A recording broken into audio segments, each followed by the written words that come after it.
à tous et à toutes et à tous, à mes bien-aimés de Chanteloup et au-delà, tous ceux qui nous regardent.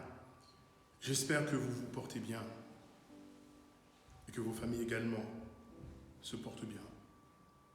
Force est de constater que nous vivons des temps particuliers, avec des circonstances que peut-être certains ou beaucoup d'entre nous n'auraient jamais pensé vivre.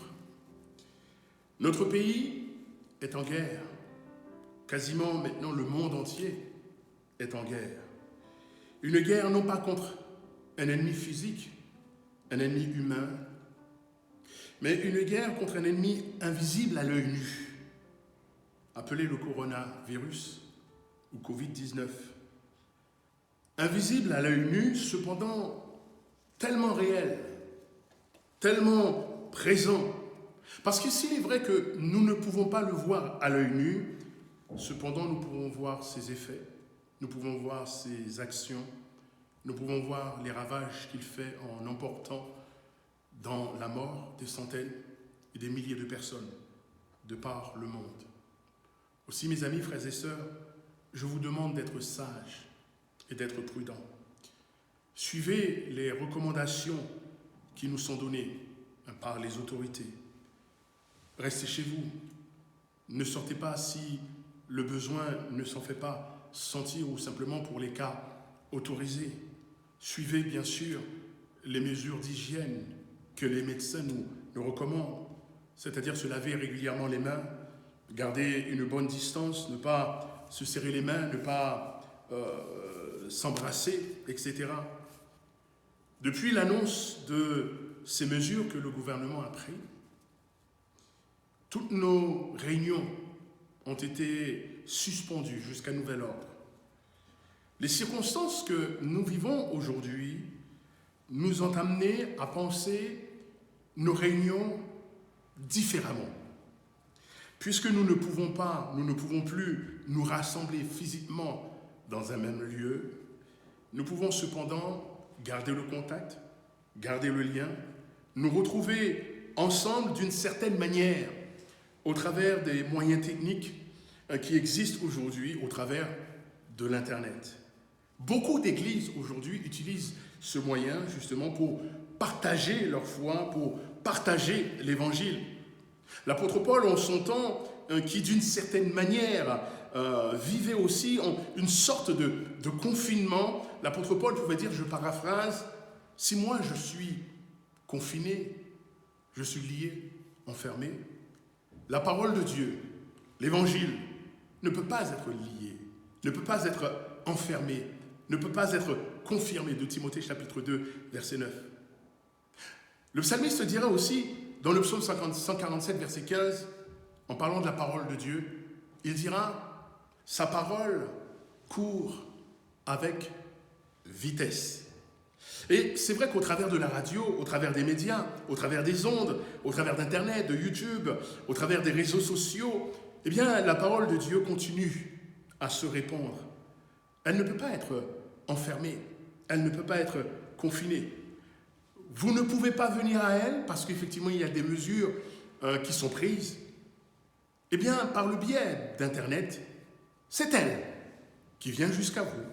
C'est elle qui vient à votre rencontre. Pour nous, c'est une première.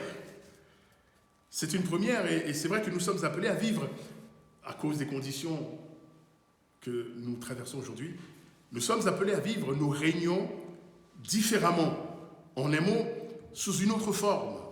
Nos messages seront dorénavant mis en ligne et diffusés sur YouTube au travers d'un lien que nous vous donnerons, afin que de chez vous, vous puissiez écouter la parole de Dieu et vivre votre foi. Ce canal nous permettra également d'échanger de nos nouvelles, de garder le lien de la communion fraternelle. Oui, vivre différemment nos réunions, mais avec toujours cette même réalité de la présence du Seigneur Jésus.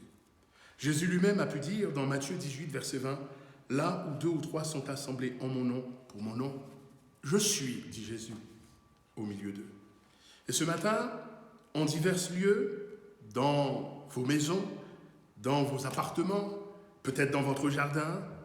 Eh bien, nous sommes, via le canal de l'Internet, nous sommes rassemblés ensemble dans le nom de Jésus, pour le nom de Jésus. C'est la raison pour laquelle nous croyons, mes amis, que Jésus, individuellement comme collectivement, Jésus est là, il est présent, il est au milieu de nous. Alors, quelques détails pratiques, simplement pour vous dire le déroulé de ce culte de ce matin. Il y a un temps de louange qui sera conduit par Alix et Nathalie. Nous aurons bien sûr un moment de la Sainte Seine, chacun chez vous. Vous pouvez préparer le pain, le vin, et nous partagerons, nous aurons ce moment, bien sûr, de la Sainte Seine. Un moment de louange, d'adoration, de reconnaissance envers le Seigneur. Et nous aurons enfin aussi le partage de la parole de Dieu.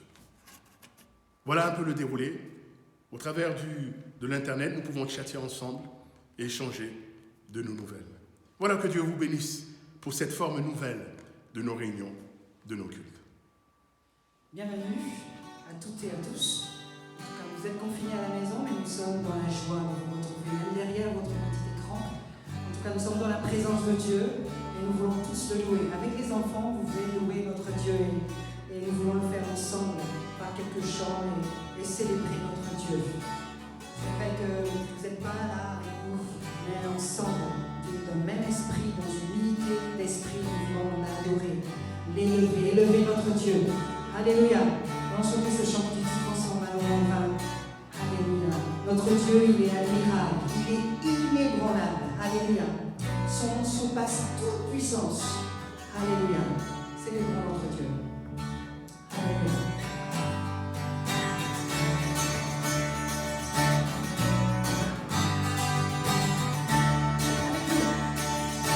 Tu transformas nos en vin, toucha les yeux de ta main, unis comme toi, comme toi.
de recevoir nos louanges.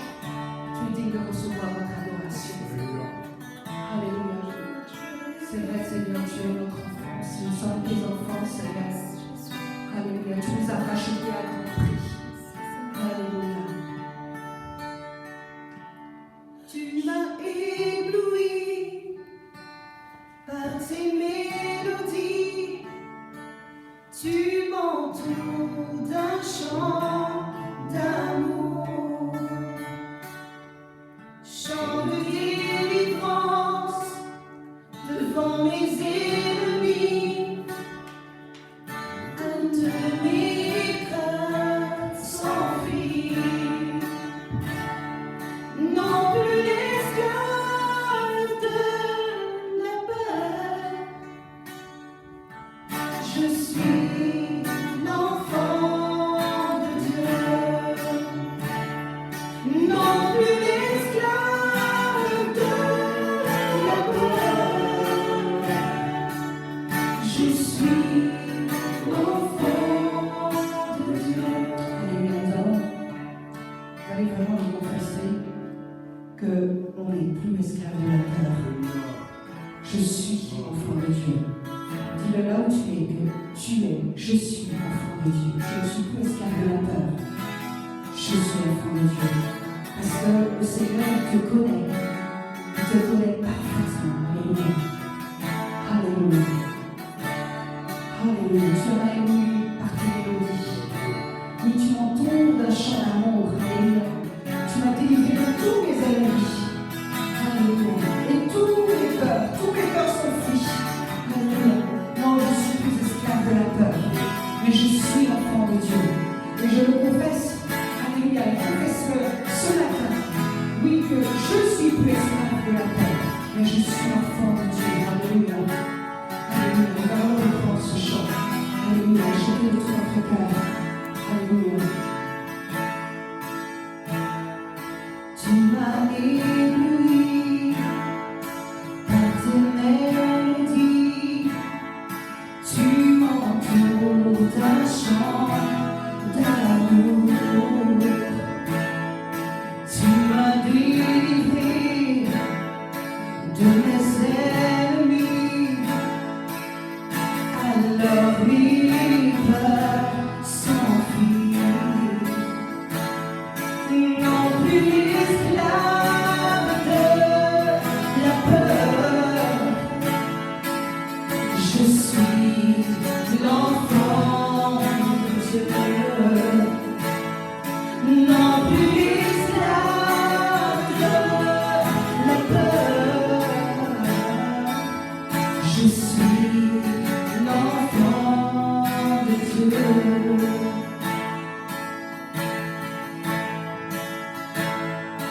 Avant ma naissance, tu m'avais choisi. Tu connaissais mon nom. Tu connaissais mon nom. Tu m'as fait renaître. Tu m'as adopté. Ton sang coule dans mes veines. Non plus esclave de la peur.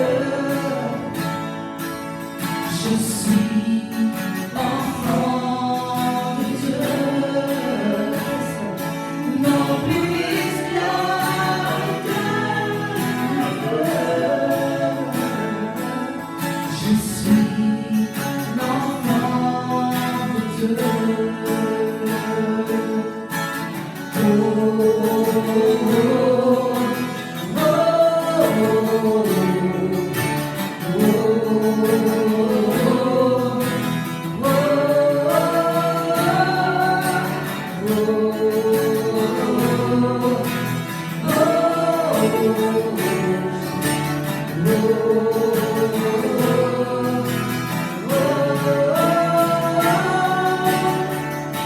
Je suis entouré par les bras du Père. Je suis entouré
par ta main, conduis sur ton chemin, tu ne faillis jamais.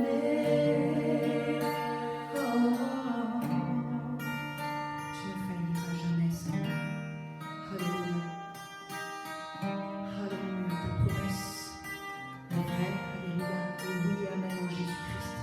Ce que tu dis, ta main l'accomplit toujours. Alléluia. Alléluia. Et nous sommes sans crainte. Alléluia, sans crainte. Même quand la terre est ébranlée. Alléluia. Même quand la terre est ébranlée, Seigneur, nous sommes sans crainte. Parce que c'est toi qui nous gardes. C'est toi qui nous protèges. Nous sommes dans la creux de ta main. Alléluia. Toi la gloire, Seigneur. C'est pour ta présence. Ta promesse est vraie et ta fidélité durera jamais. Gardé par ta main, conduit sur ton chemin, tu ne faillis jamais.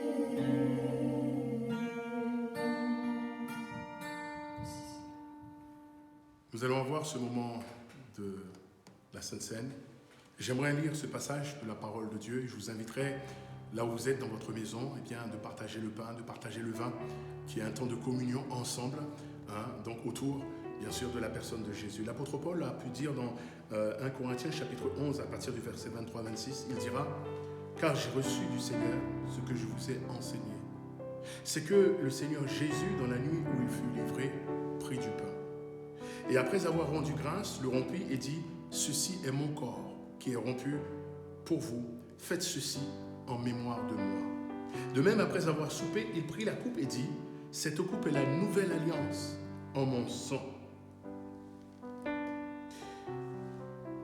Faites ceci en mémoire de moi toutes les fois que vous en boirez. Car toutes les fois que vous mangez ce pain et que vous buvez cette coupe, vous annoncez la mort du Seigneur jusqu'à ce qu'il vienne. » C'est un mémorial en souvenir de ce que Jésus a fait pour nous au travers de l'œuvre de la croix.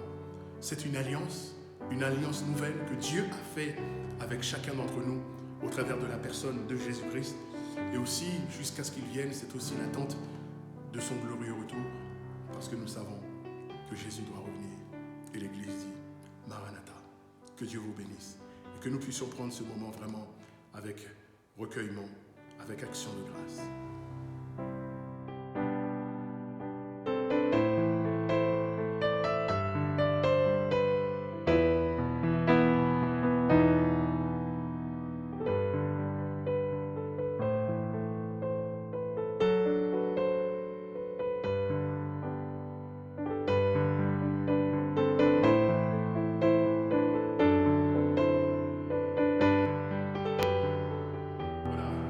J'aimerais que nous ouvrions ensemble la parole de Dieu. Merci à Alix et à Nathalie pour ces beaux chants qu'ils nous ont interprétés, qu'ils ont partagés avec nous.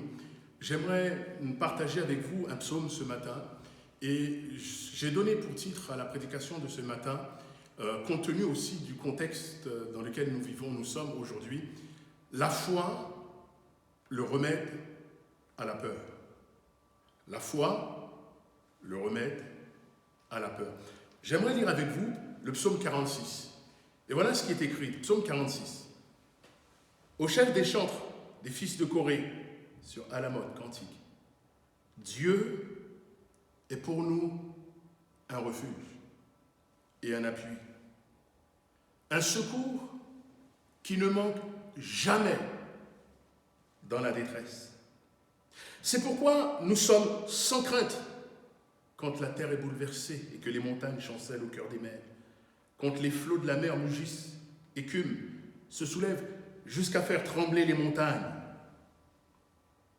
Il est un fleuve dont les courants réjouissent la cité de Dieu, le sanctuaire des demeures du Très-Haut. Dieu est au milieu d'elle, et elle n'est point ébranlée. Dieu la secourt dès l'aube du matin. Des nations s'agitent, des royaumes s'ébranlent. Il fait entendre sa voix, la terre se fond d'épouvante. L'Éternel des armées est avec nous. Le Dieu de Jacob est pour nous une haute retraite.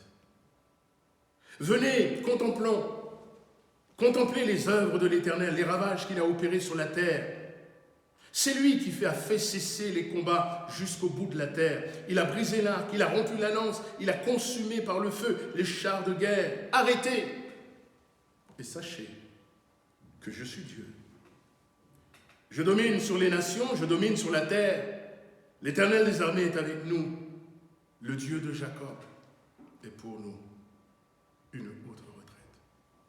Allons courber nos fronts à la maison, derrière les écrans, prendre le temps pour demander au Seigneur de parler encore à nos cœurs.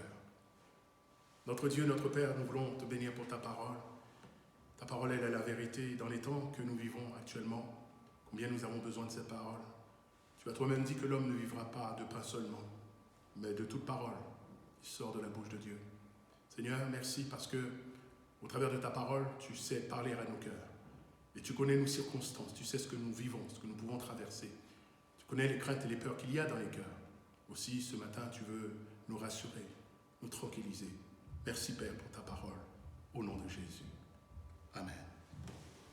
Mes amis, je trouve ce psaume tellement riche, comme d'ailleurs toute la parole de Dieu. Il y aurait tellement de choses à dire qu'une seule réunion ne suffirait pas. C'est la raison pour laquelle je vous propose que nous puissions développer cela. Nous le verrons en plusieurs dimanches, sur plusieurs réunions, pour pouvoir effectivement aller plus en profondeur dans cette parole. Dieu est pour nous un refuge et un appui. Un secours qui ne manque jamais dans la détresse. C'est pourquoi nous sommes sans crainte. Quand la terre est bouleversée, les montagnes chancellent au cœur des mers, quand les flots de la mer mugissent, écument, se soulèvent jusqu'à faire trembler les montagnes. Et au verset 8, il dira l'Éternel des armées est avec nous. Le Dieu de Jacob est pour nous une haute retraite. Il y a un sentiment, un état, une attitude qui va de plus en plus croissant de nos jours.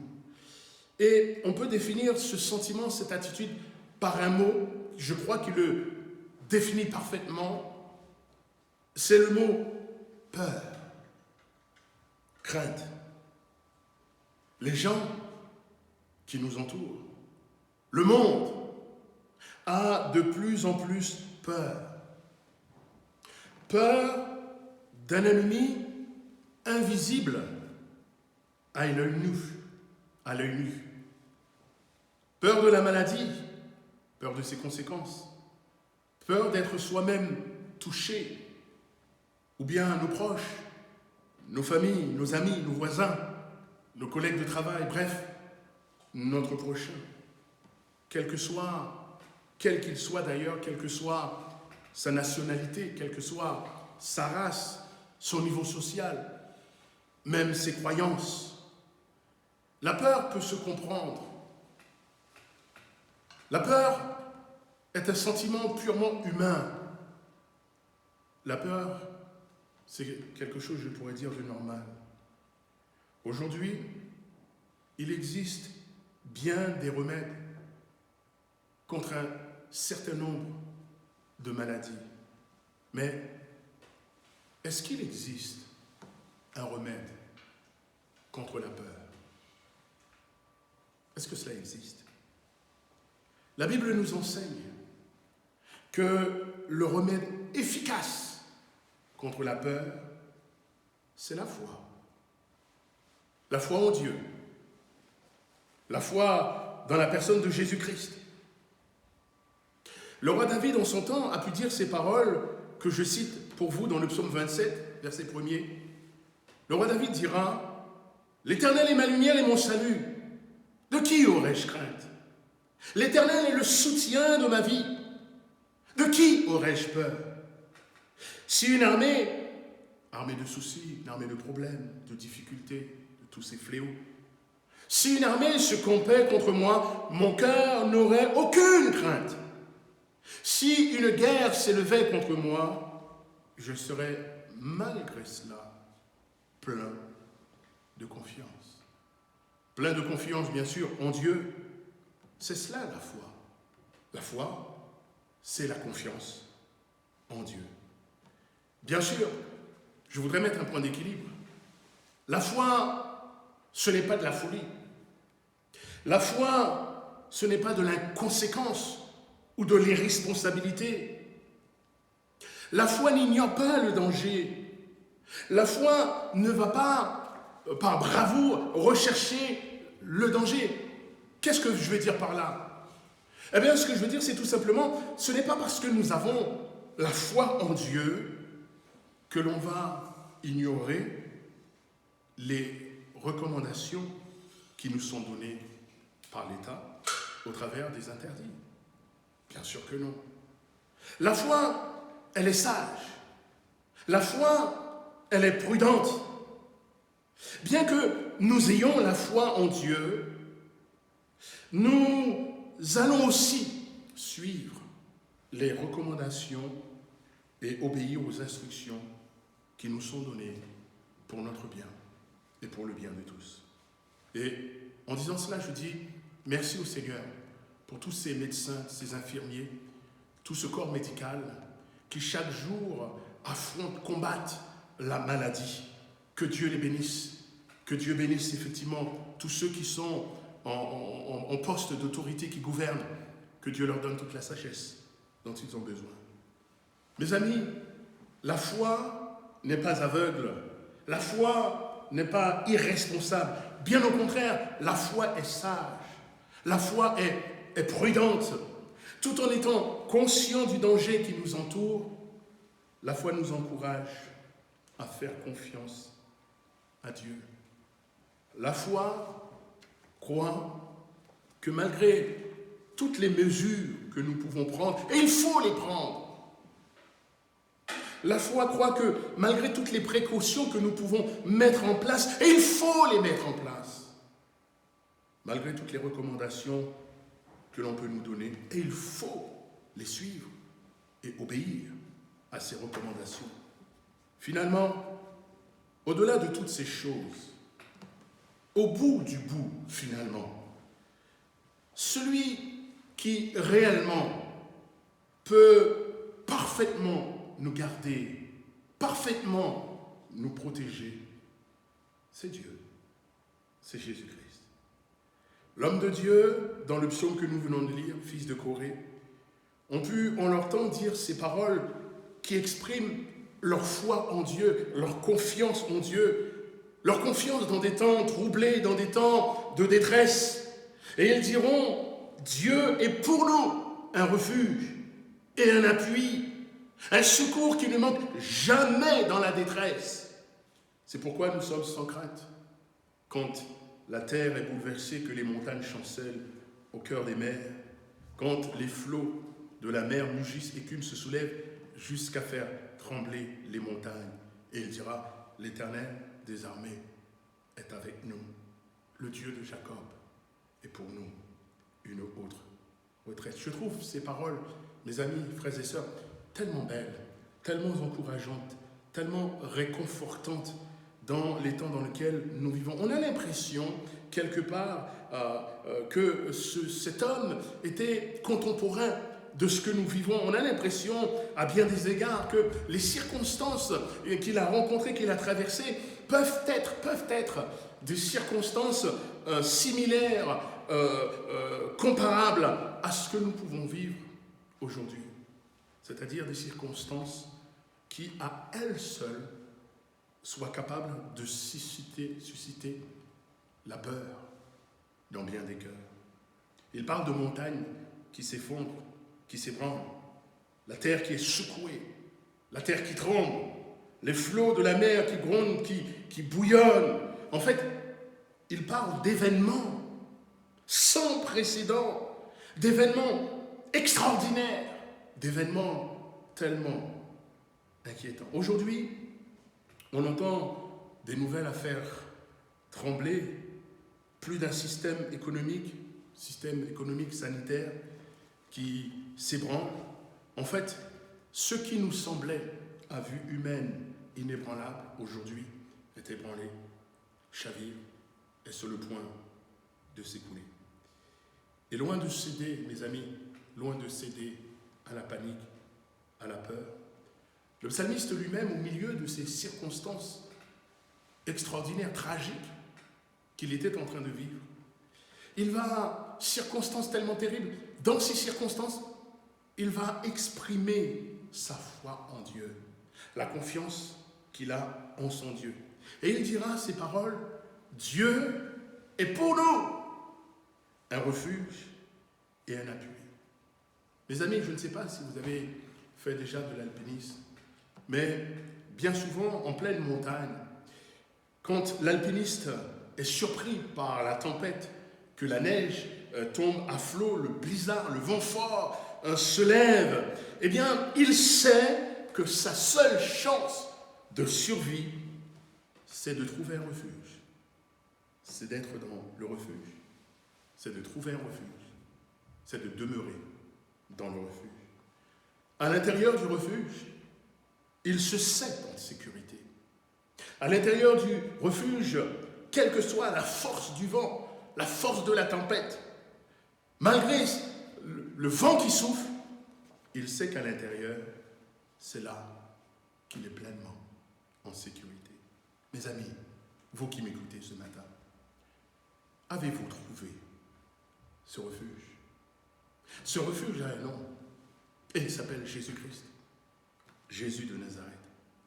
La foi en Jésus est véritablement cet abri qui nous protège, qui nous garde au sein de la tempête, de toutes les mauvaises nouvelles que nous pouvons entendre. Non seulement Jésus est un refuge au sein de la tempête de ce monde, mais Jésus est aussi, mes amis, un appui.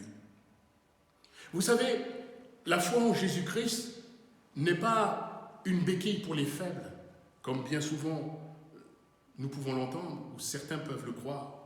Mais bien au contraire, la foi en Jésus-Christ, c'est une réalité.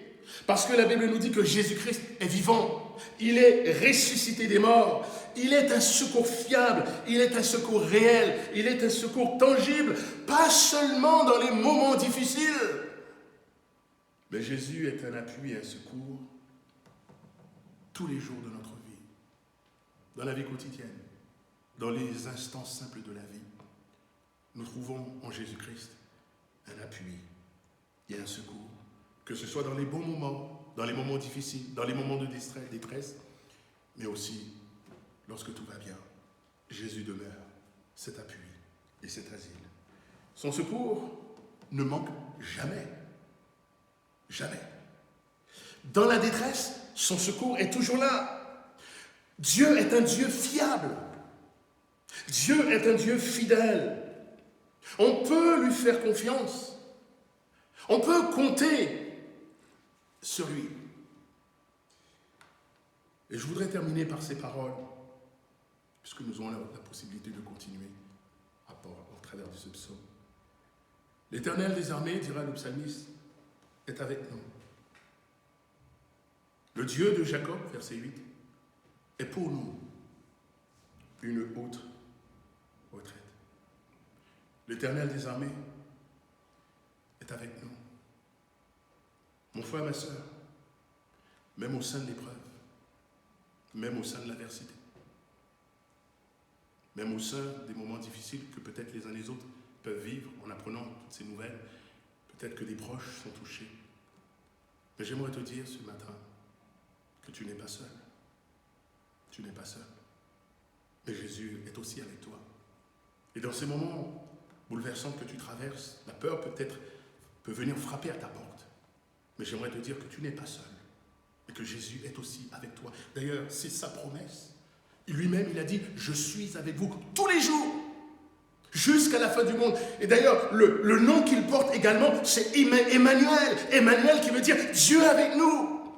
Et donc, dans ces circonstances que vous traversez, mes chers amis, frères, sachez que vous n'êtes pas seuls, mais que Dieu est aussi avec vous dans ces moments.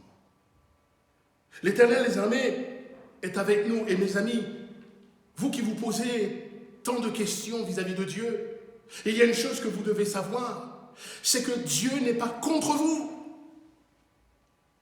Dieu a fait un choix, et dans le choix que Dieu a fait, Dieu a choisi de ne pas être contre l'homme. Mais Dieu a choisi d'être avec nous, d'être dans notre camp, d'être pour nous. L'apôtre Paul, en son temps, a pu dire, si Dieu est pour nous, qui sera contre nous? Et dans cette guerre contre cet ennemi invisible, Dieu a choisi d'être dans notre camp. Dieu a choisi d'être avec nous. Dieu a choisi d'être pour nous. Mon frère, ma sœur, sache ce matin que dans le combat, peut-être la crainte, la peur qui veut t'assaillir, sache que Dieu est pour toi. Mon ami, sachez que Jésus n'est pas contre vous. Jésus n'est pas contre toi, mais Jésus est pour toi. Et si tu ne l'as pas encore fait, il veut être aussi pour toi ce matin, dans ces temps troublés que nous vivons. Jésus veut aussi être pour toi un abri et un asile. Jésus veut aussi être pour toi, peut-être qui est là face à toutes tes difficultés, face peut-être à toutes ces choses qui t'effraient. Jésus veut aussi être pour toi un appui contre les tempêtes qui font rage dans le monde dans lequel nous sommes. L'apôtre Paul a pu dire, si Dieu est pour nous, qui sera contre nous? Cela veut dire aussi, entre autres, que Dieu est puissant, que Dieu est tout puissant, puissant pour nous garder, puissant pour nous protéger, puissant pour veiller sur tous ceux, toutes celles qui se confient en lui, qui mettent leur confiance en lui. Et si nous savons ce matin que Jésus est notre refuge, et si nous savons ce matin que Jésus est notre appui, il est notre secours, un secours qui ne fait jamais défaut dans les moments difficiles, dans les moments de détresse, alors, mon frère, ma soeur, amis, nous n'avons rien à craindre. Tu n'as rien à craindre. Nous pouvons rester dans la paix. Cette paix dont la Bible nous dit que Dieu nous donne, qui surpasse toute intelligence. Nous pouvons rester dans cette paix qui vient d'en haut, cette paix qui vient de Dieu, cette paix, cette confiance que nous plaçons dans le Dieu Tout-Puissant. Il est capable de nous garder, de nous protéger. C'est pourquoi, et je termine, c'est pourquoi, dira le psalmiste, verset 3, c'est pourquoi nous sommes sans crainte quand la terre est bouleversée. Soyez en paix. N'ayez pas peur. Le psaume 20, verset 8, c'est David qui dira ces paroles. Écoutez bien. Ceux-ci s'appuient sur leurs chars. Ceux-là, sur leurs chevaux. Nous invoquons le nom de l'Éternel, notre Dieu. Eux, ils plient et ils tombent. Nous restons fermes. Nous restons debout. Que Dieu vous garde et que Dieu vous bénisse pendant ces temps troublés. Notre confiance, elle est en Dieu. Notre confiance, elle est en Jésus-Christ. C'est lui qui est le véritable refuge et c'est lui qui est le soutien véritable dont tout homme et dont toute femme a besoin. Et toi, mes amis, et vous, mes amis, ne veux-tu pas, toi aussi, mettre en Jésus-Christ ta confiance? Ne veux-tu pas, dans ces temps troublés dans lesquels nous sommes, placer ta foi en lui, l'inviter dans ton cœur, là où tu es, l'inviter afin qu'il soit ton refuge, qu'il soit ton abri, qu'il soit également ta paix. Que Dieu vous garde, que Dieu vous bénisse, car ceux qui se confient en l'Éternel sont réellement en sécurité. Voulez-vous que nous courbions notre foi, que nous nous inclinions que nous puissions ensemble nous remettre entre ses mains. Notre Dieu, notre Père, dans les temps dans lesquels nous vivons, c'est rassurant pour nos cœurs de savoir que tu es notre abri, que tu es notre asile.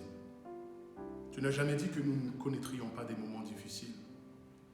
Tu n'as jamais dit, Seigneur, que nous ne connaîtrions pas l'épreuve. Mais même dans ces moments-là, tu nous as promis d'être avec nous. Et je prie ce matin pour tous ceux qui sont éprouvés, pour tous ceux qui ont un membre de leur famille, quel qu'il soit, qui est touché, qui est malade. Pour tous ceux qui ce matin vivent dans la crainte, vivent dans la peur. Seigneur, je prie au nom de Jésus, afin que tu puisses mettre ta paix dans leur cœur. Je te demande de les visiter ce matin là où ils sont, derrière leurs écrans, dans leur maison, dans leur foyer, mon Dieu. Je te prie vraiment de poser ta main sur eux et que leur cœur soit rassuré par toi, tranquillisé. Seigneur, merci parce que tu es le Dieu sage. Et dans ta sagesse, tu ne nous demandes pas de faire n'importe quoi. Malgré, Seigneur, toutes ces choses, mais nous voulons être conséquents dans tout ce que nous pouvons entendre. Seigneur, il y a un ennemi invisible dehors qui fait rage. Mais dans toutes ces choses, Seigneur, nous te faisons confiance.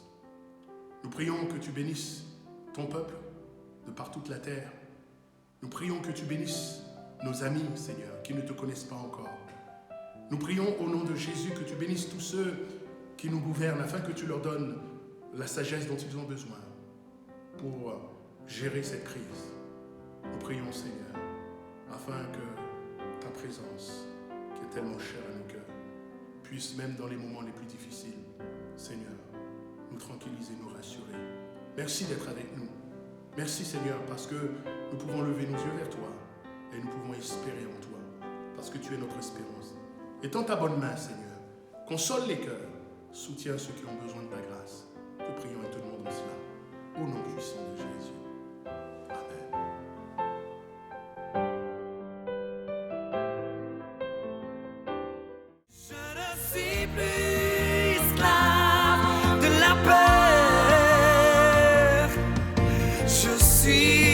Enfant de Dieu,